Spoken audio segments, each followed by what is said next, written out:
Les gens qui divorcent. Déchirant leur famille, se laissant aller au mariage. Ou se frayer un chemin à travers elle. Je m'appelle Cass. Et je m'appelle Catherine. Nous sommes revenus des profondeurs de l'enfer pour sauver notre mariage abusif et toxique. Nous sommes morts au mariage. Retournons les statistiques de divorce avec le nouveau mariage. D'accord, maintenant nous allons parler de la communication qui n'est pas la clé dans un mariage et dans les relations. Et pourquoi? Eh bien, parce que tout le monde en parle. Tout le monde vous apprend que la communication est la clé. C'est le cliché numéro 1 que nous entendons à ce sujet. Et n'allez pas vous coucher en colère. Et il y a toutes ces choses que nous entendons. Et donc nous voulons résoudre les problèmes. Je sais que les hommes sont des réparateurs. Et donc ils veulent creuser et résoudre le problème. Peut-être que vous êtes comme moi et que vous faites la leçon à votre femme du jour au lendemain, du jour au lendemain, du jour au lendemain. Allez vous coucher en colère. Oui. C'est en fait, comme, notez mes mots. Si vous êtes si en colère et que vous devez vous battre jusqu'à 3 heures du matin, allez vous coucher en colère. Oui. Mais il y a une règle.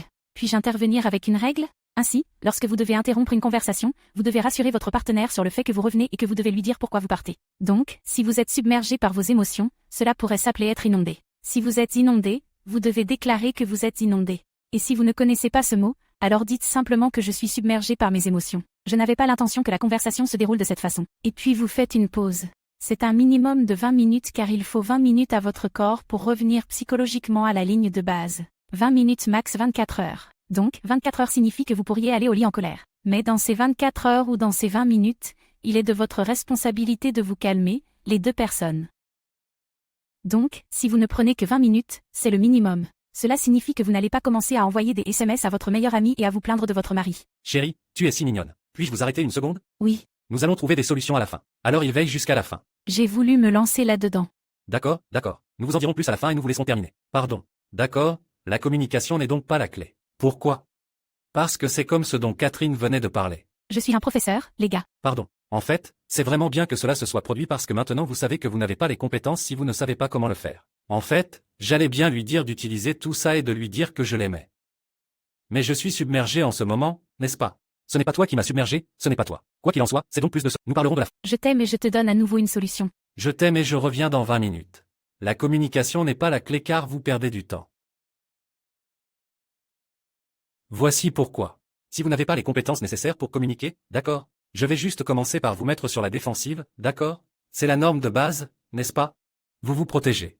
C'est ce que j'appelle une réaction sécuritaire dans mon programme. Se protéger, ne pas protéger l'avenir du mariage, ne pas protéger sa femme, d'accord? Maintenant, si vous n'avez pas les compétences et que vous êtes comme moi, d'accord? Surtout si vous êtes comme moi, d'accord? Et vous la dominez, vous lui faites la leçon, vous lui donnez tout ce que vous pensez que vous devriez lui enseigner.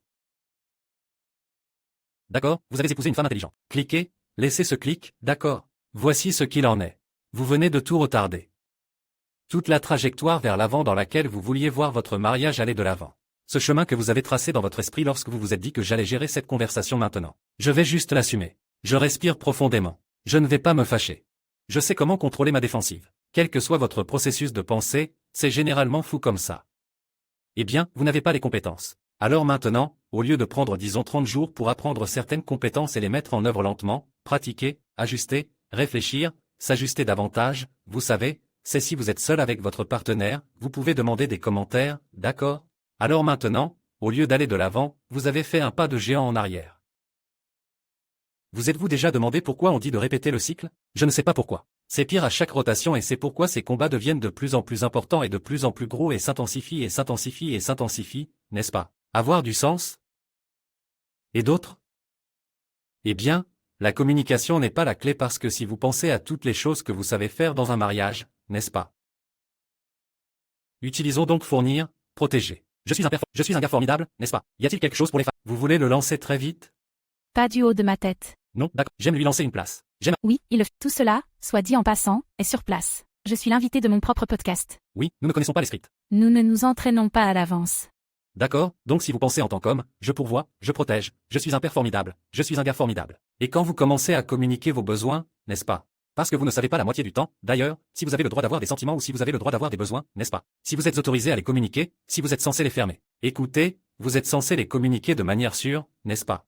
D'une manière qui ne fait pas que votre femme ne se sente pas en sécurité et qu'elle veut de l'espace, parce que vous vomissez vos sentiments. Et cela s'accompagne généralement de toutes les choses qu'elle fait mal. Et si vous n'en êtes pas encore là dans votre mariage, faites attention. C'est là que ça va se passer si vous ne commencez pas à apprendre ces compétences, n'est-ce pas? Je pense donc qu'il est vraiment important de comprendre les 4 cavaliers.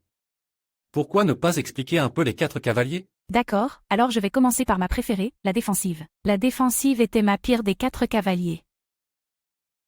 Le mépris était le vôtre. Oui, le haut de l'échelon.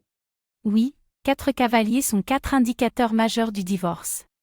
Donc, la défensive est exactement ce à quoi cela ressemble. C'est que vous vous défendez. Maintenant, beaucoup de femmes avec qui je travaille ont un problème avec la défensive, comme je l'ai fait, parce que j'avais l'habitude de le justifier. Je dirais, bien sûr, je suis sur la défensive. S'il ne veut pas me défendre, je dois me défendre moi-même. Mais quand vous vous défendez, vous entrez dans ce cycle d'attaque, de défense. Donc, si j'ai l'impression qu'il m'attaque, plutôt que d'essayer de comprendre d'où cela vient, ce qui peut être difficile lorsque votre mari vous attaque, mais si votre mari vous attaque, cela vient de quelque part. Et s'il est juste en colère et que ça ne vient pas de n'importe où, alors c'est un tout autre jeu. Mais la plupart du temps, dans 90% des cas avec lesquels nous travaillons, l'attaque vient d'une autre émotion. Et donc, quand vous vous défendez, l'attaque va s'aggraver, et vous finissez par attaquer. Vous vous mettez donc dans le cycle de l'attaque et de la défense. Le mépris se trouve souvent dans une attaque. Le mépris peut donc être un roulement d'yeux, un langage corporel irrespectueux. Visage ricanant au repos. Visage ricanant au repos, visage ricanant actif. Des injures, des gestes qui ne sont pas très amicaux, c'est du mépris. Le mépris est le pire des 4 cavaliers, et le mépris peut être trouvé n'importe où. Et bien sûr, des mots, des choses que vous diriez. Oui, des noms, tout ce que vous dites. Donc, tout ce qui pourrait être méchant est probablement du mépris. Comme lorsque nous avons parlé du manque de respect la semaine dernière. Alors critique, allez-y. Je disais juste la semaine dernière, parce que nous enregistrons en direct et nous enregistrons. Nous sommes nouveaux dans tout cela, donc. D'accord, arrête. J'ai juste hoché la tête, parce que je me disais, je ne sais pas de quoi il parle. Mais c'est un homme intelligent, donc je suis d'accord avec tout ce qu'il dit. Pas tout, mais surtout. La critique, c'est quand vous êtes critique. Donc, si vous voulez juste critiquer, plutôt que d'aider quelqu'un, cela fait que quelqu'un se sent, encore une fois, sur la défensive. Et puis l'obstruction. L'obstruction, c'est comme l'arrêt, mais vous pouvez délibérément faire de l'obstruction. Si vous fermez et que vous êtes inondé, c'est inondé. J'en ai parlé tout à l'heure. Je vous ai donné un petit aperçu.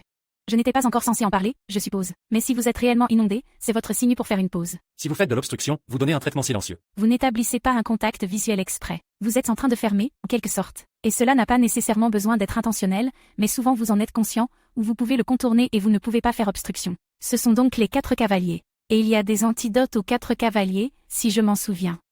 La critique est donc un démarrage en douceur. Donc, quand vous sentez que vous allez critiquer, vous allez commencer la conversation doucement, comme avec une déclaration jeu. Et la plupart des gens ne savent pas comment utiliser les instructions I, c'est pourquoi la communication n'est pas la clé. Si nous apprenions tous à les utiliser correctement, ce dont nous pourrons parler dans un autre épisode, alors la communication pourrait être la clé. La défensive, l'antidote à la défensive, savez-vous ce que c'est? Non. C'est se l'approprier. C'est l'une des choses les plus importantes que nous prêchons. Et la raison pour laquelle la défensive est si importante, surtout avec mes femmes, c'est parce qu'elles ne savent pas comment s'approprier. Dans notre podcast précédent, j'ai parlé de la prise de possession légère de la tricherie. Ce n'est donc pas de votre faute si votre mari vous trompe, c'est de sa faute. C'est son problème.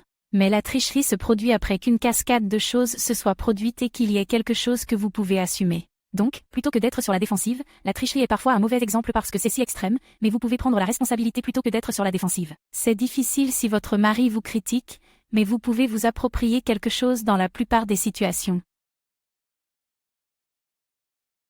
Le mépris, l'un des antidotes est le démarrage en douceur. Je ne me souviens plus de ce qu'est l'autre. Ce sera de la gratitude. Ce n'est pas le cas, mais ce serait bien. D'ailleurs, je ne fais pas les trucs de gottement. Ouais, et puis lequel ai-je manqué? Obstruction. Oh, l'obstruction. Je ne me souviens plus de ce qu'est cet antidote. Nous le ferons pour un autre épisode de toute façon. C'était à l'aube de l'ornière. Je pense qu'il est plus important de comprendre que la clé ici est que si vous ne comprenez pas les compétences, alors il n'y a pas de clé. Il n'y a pas de verrou à déverrouiller, n'est-ce pas? Et donc, ce que vous devez commencer à comprendre en premier, c'est que j'adore ça. Nous l'avons appris de notre coach parental, mais c'était comme, on nous apprend tous à ne pas ressentir, n'est-ce pas? Si vous y pensez avec vos enfants, vous leur dites, ne pleurez pas. Tout va bien. Oui, tout va bien. Ne criez pas. J'enlèverai X, Y, Z. Il n'y a pas de monstre. Il n'y a rien à craindre. Allez se coucher. Invalidez-les. Eh bien, nous essayons vraiment de ne pas invalider, mais nous avons grandi, nous tous. Nous tous. J'ai grandi avec l'invalidation. On nous montre donc que nous ne ressentons pas. Il ne fait donc pas froid. Vous dites à vos enfants, je veux une veste. Il ne fait pas froid. Que enseignez-vous à votre enfant à ce moment-là? Et s'ils sont froids? Exactement. Et donc le fait est que si vous faites la même chose avec vos enfants, eh bien, oubliez, c'est un autre épisode. Voyons les choses comme ça. Si vous êtes compréhensif, merde, je ne pouvais pas savoir comment partager mes sentiments et communiquer parce que je n'en avais pas le droit. J'ai été entraîné à me taire, à ne pas partager mes sentiments. Ensuite, quand j'avais besoin de quelque chose, mais j'ai besoin d'une veste, pour me défendre, n'est-ce pas? Et puis se déchaîner, vous savez? C'est exactement la même chose. C'est votre exemple froid, mais c'est exactement la même chose avec tout ce que vous faites dans votre mariage. Vous n'avez aucune idée. Et je vais vous dire pour les hommes, comme quand vous êtes ce gars gentil et que vous ne vous sentez pas assez bien, vous ne vous sentez pas aimé, vous savez, disons après avoir eu un bébé et que le sexe a commencé à disparaître, vous vous sentez invalidé, n'est-ce pas? Elle passe plus de temps avec les enfants. Elle est un peu touchée. Elle ne veut donc pas être touchée pour le moment. Elle ne fait donc pas attention à votre langage de contact physique. Et les hommes sont tellement contrariés. Au lieu de comprendre, il y a toutes ces autres choses qu'ils pourraient faire pour aider à se connecter et à recréer ce lien, même si les nouveaux amours de la vie sont là. Je dis amour parce que nous avons d'abord eu des jumeaux, mais... Donc, quand vous commencez à comprendre, d'accord, je dois prendre le temps d'apprendre ce que je ressens parce que je me suis entraîné à ne pas le ressentir, c'est pourquoi vous n'êtes pas vraiment en colère. Cela vient de la peur.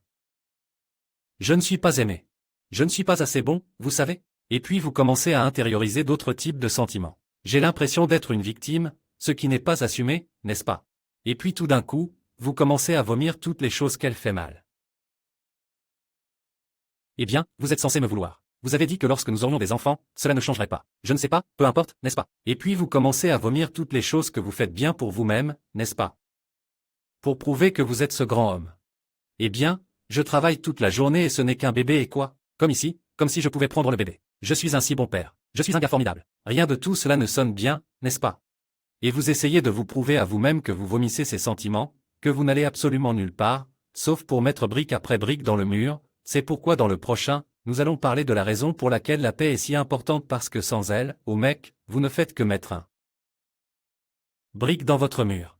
Donc, avec ce comportement qu'il décrit, qu'est-ce que vous pensez qu'il invoque chez vous, les femmes?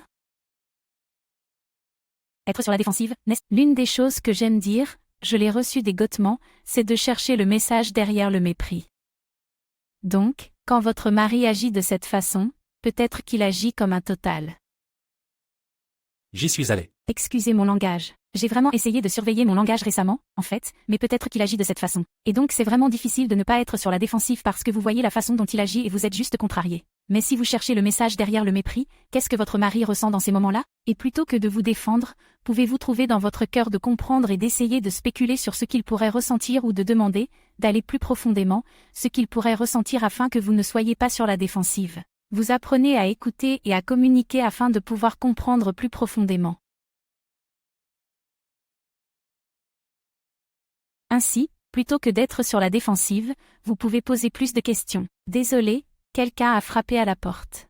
Vous pouvez poser plus de questions et essayer de vous approprier, peut-être pas ce qu'il ressent, mais vous voulez poser plus de questions pour comprendre ce qui se passe réellement. Désolé pour l'interruption. Nous sommes de vraies personnes, en fait. Oui, et donc c'est vraiment, vraiment important, les gars. Si vous voulez faire de réels pas en avant, comme faire des pas en avant, pensez à la communication comme à une conversation.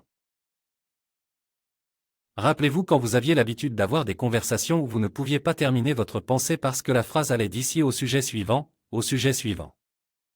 Et quand cela se produit, vous êtes excité, vous vous amusez, vous arrivez quelque part. Utilisez cette énergie lorsque les choses sont difficiles, lorsque vous n'êtes pas aussi sur la défensive, lorsque vous avez plus d'empathie et plus de compassion. Réfléchissez donc à l'endroit où vous voulez aller et agissez davantage comme cette personne.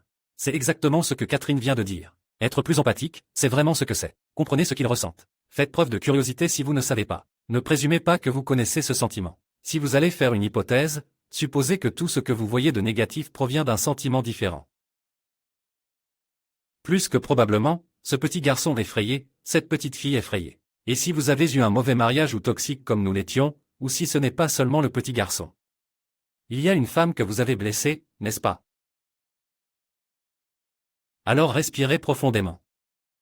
Concentrez-vous à nouveau sur la prise de responsabilité de vous-même. Apprenez les compétences nécessaires pour que lorsque vous allez de l'avant, vous avanciez réellement. Vous pouvez passer à travers des conversations plus difficiles. Ce ne sera pas facile au début. Mais si vous ne commencez pas à prendre les bonnes mesures, alors vous allez continuer à vous coucher en colère, à crier après avoir été nulle part après des heures de travail ou quoi que ce soit d'autre, comment vous vous battez. Et vous remarquerez qu'ils deviennent de pire en pire. Vous remontez dans le temps. Les combats s'élèvent et deviennent de plus en plus importants. Cela n'en vaut tout simplement pas la peine. Une dernière chose. Allez. Cela n'en vaut pas la peine. Lorsque vous faites preuve d'empathie dans ces moments-là, lorsque votre mari se comporte d'une manière que vous n'approuvez pas, cela ne justifie pas son comportement. Cela ne veut pas dire que c'est correct. Mais dans ces moments-là, ce n'est pas à vous de le corriger. C'est à vous de donner l'exemple du comportement que vous voulez voir. Ce n'est pas à vous de corriger votre mari. C'est votre travail d'être la femme la plus forte que vous puissiez être et de lui montrer la personne que vous pouvez être dans ces moments de chaos, de la même manière que vous le feriez avec vos tout-petits, vos adolescents et vos amis. Vous voulez être cette personne forte dans les moments où votre mari ne peut pas. Votre mari finira, à son tour, par être cette personne pour vous aussi. Ce n'est pas à vous de corriger. C'est l'occasion d'inspirer et de donner l'exemple. Il verra votre cœur à travers ces situations et cela en vaudra la peine à long terme si vous pouvez traverser ces moments difficiles. J'adore ça. Je vais ajouter, non pas que je veuille avoir le dernier mot, mais je veux ajouter quelque chose pour les hommes. Si vous croyez qu'un homme doit diriger, alors c'est là que le leadership commence. Nous aurons un épisode entier sur ce que notre leadership prend parce que c'est radicalement différent de celui des autres. Par exemple, ce que je m'apprête à dire est contredit, d'accord, dans notre maison. Et donc, les hommes, vous devriez diriger. À l'heure actuelle, le mariage a dérapé. En ce moment, vous vous battez, vous vous disputez, vous faites tout, vous ne le savez même pas. Beaucoup d'entre vous ont peur d'ouvrir la bouche. Et si je gâchais la nuit? Et si elle était à nouveau contrariée? Vous devriez fournir le ton oui dans votre maison, l'atmosphère agréable, le plaisir, l'excitation, l'énergie qui l'équilibre et ne pas être affecté par son humeur. Maintenant, pourquoi est-ce un peu différent dans notre maison? Parce qu'on est de bons partenaires maintenant. Alors maintenant, nous nous équilibrons mutuellement. Nous pouvons voir quand l'un d'entre nous a du mal avec les enfants. Nous pouvons voir quand l'un d'entre nous a eu une journée difficile. Nous pouvons voir quand quelqu'un a travaillé dur et que nous méritons une pause. Par exemple, vous devenez partenaire et vous allez juste vous équilibrer dans beaucoup de domaines différents. Mais nous en reparlerons un autre jour. Mais en attendant, je pense que c'est votre responsabilité, les gars, de vous présenter, n'est-ce pas? Quand je m'en souviens, j'ai arrêté de crier, alors j'ai pensé que j'allais arriver. Elle m'a dit de ne pas crier. J'ai arrêté de crier. Ce n'est pas ce dont elle avait besoin. Elle avait besoin de savoir que c'était sûr. Elle avait besoin de savoir qu'il n'allait plus jamais crier. Elle avait besoin de savoir qu'il y avait des preuves de cela parce que j'aimais plus m'amuser. La joie était plus excitante pour moi que la colère tous les jours, n'est-ce pas? Rappelez-vous quand j'ai dit, c'est incroyable. Nous ne nous battons que tous les 3 jours. Ouais, j'étais comme, c'est génial. J'ai ressenti de la joie pour la première fois de ma vie. J'avais toujours peur la plupart du temps. Et j'ai répondu, ce n'est pas normal, chérie. Nous en reparlerons dans un autre article. Très bien, les gars, à bientôt. Au revoir. Au revoir, les gars.